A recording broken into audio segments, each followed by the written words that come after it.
December 7th, 1941. 6 Japanese carriers launch hundreds of planes to attack Pearl Harbor.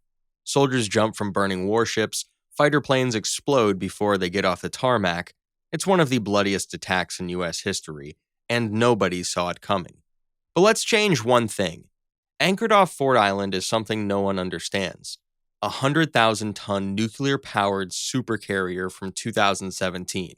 The USS Gerald R. Ford, dropped into a battle it was never meant to fight. So what happens when the most advanced carrier on Earth is unleashed during one of history's most infamous attacks? Can it turn the tides of war? Or is it just one carrier against 6? First, let's look at exactly what we just dropped into 1941. The Gerald R. Ford spans nearly 1,100 feet, or 3.5 football fields, is powered by 2 nuclear reactors that could run for 20 years without refueling, weighs 100,000 tons, or 200 million pounds, and moves 35 miles, or 56 kilometers per hour. It's got a dual-band radar system that can track hundreds of targets simultaneously from over 250 miles away, as well as 75 onboard aircraft including FA-18 Super Hornets that fly at Mach 1.8, F-35C Lightning II stealth fighters, invisible to 1941 radar, EA-18G Growlers that can fry enemy electronics, and E-2D Hawkeye planes with 350 miles of radar coverage. The ship itself has RIM-162 Sea Sparrow missiles that cruise at Mach 4, RIM-116 rolling airframe missiles for anything that gets close, and 3 Phalanx CIWS systems that fire 4,500 rounds per minute. But Admiral Chuichi Nagumo's strike force is no joke either. So let's see what we're up against. In total, there are 6 fleet carriers: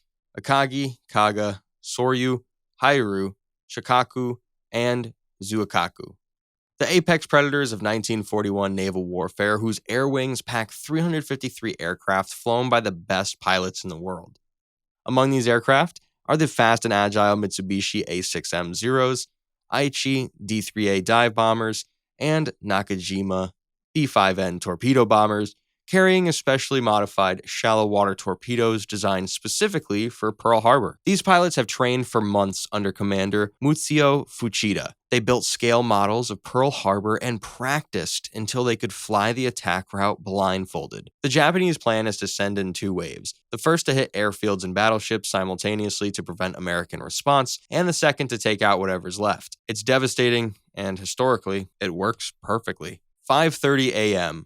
Japanese pilots get their final briefings 230 miles north of Oahu, when the Gerald R. Ford's radar operators notice something interesting. Blips on their screens appear to be moving directly towards them at 180 knots. The Ford's Combat Information Center lights up, and within seconds, the ship's computers identify all 183 aircraft in the first wave. The radar tracks their altitude, speed, heading, and even estimates their fuel state. The carrier's captain doesn't hesitate, and general quarters sound throughout the ship, ordering pilots to their aircraft. Within minutes, electromagnetic catapults begin launching the first fighters to respond. By 6 a.m., a squadron of Super Hornets is airborne, climbing rapidly to 40,000 feet. Below them, Japanese pilots in open cockpits are still 150 miles from Pearl Harbor, completely unaware they're being stalked. The first AMRAAM missile launches at 6:45 a.m. From the Japanese perspective, Petty Officer Takeshi Maeda is checking his fuel gauge when the plane next to him disintegrates before his eyes. There was no warning, and still no enemy in sight. Panic ripples through the formation as pilots search for an enemy that's attacking from beyond visual range.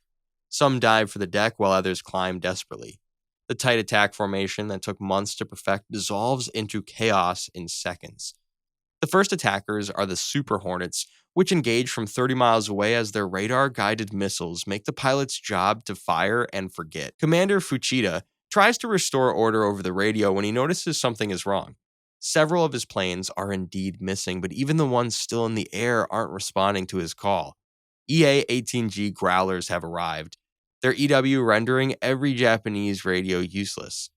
The coordinated Japanese team is now deaf and alone on an empty horizon, hunted by a predator they have yet to see. The first wave loses 60 aircraft before Pearl Harbor enters view, but the Japanese press on to finish their mission. As the pilots approach Pearl Harbor, they meet the Ford's second line of defense. F-35 Sea Lightning IIs circling them at 15,000 feet. The Japanese pilots finally get to see who they're fighting, but the F-35s engage with infrared missiles that lock onto engine heat, and the outcome is the same. More Zeros fall from the sky, leaving trails of thick smoke in their wake. While the fight rages above, torpedo bombers drop to wave height in a desperate attempt to make their attack run. At this point, the Ford's Phalanx CIWS system activate, firing thousands of tungsten projectiles that shred any unauthorized aircraft that enter within a 3-mile radius of the carrier. By 8 a.m., when the attack should be reaching its crescendo, Battleship Row sits untouched. A handful of Japanese planes barely make it through and release their bombs haphazardly. Most hit water, but the few that find targets face alert American anti-aircraft crews who have had over an hour since the Gerald entered the base to prepare for the attack. Radar still jammed, the Japanese carriers have no idea what's happening, so their only option is to assume they're still on schedule and send out the second wave. 170 aircraft heading directly for a nest of Super Hornets with missiles ready waiting at 35,000 feet. At 8:40 a.m., Lieutenant Commander Shigekazu Shimazaki leads the second wave south, but by this time, the Ford has already launched everything it needs. The entire fleet is tracked on radar while the Growler has already jammed their radios. F-35s prowl at medium altitude while Super Hornets set up a killing box. The massacre only intensifies as the Japanese formation enters Pearl Harbor's airspace. Now they face not just jets, but the Ford's close-in defenses, as well as every alerted naval AA battery on Oahu. The sky becomes a web of tracer fire and exploding shells that decimate the attackers. By 9:45 a.m., the second wave has lost over 140 aircraft. The few survivors scatter across the Pacific, most running out of fuel before finding their carriers. Shimazaki himself dies when a Phalanx system turns his torpedo bomber into confetti 1,000 yards from Battleship Row. But the Ford isn't done. As Japanese aircraft flee north, the carrier launches a strike package. 30 Super Hornets armed with Harpoon anti-ship missiles, laser-guided bombs, and coordinates to the Japanese fleet's last known position. The Japanese air fleet, the Kido Butai,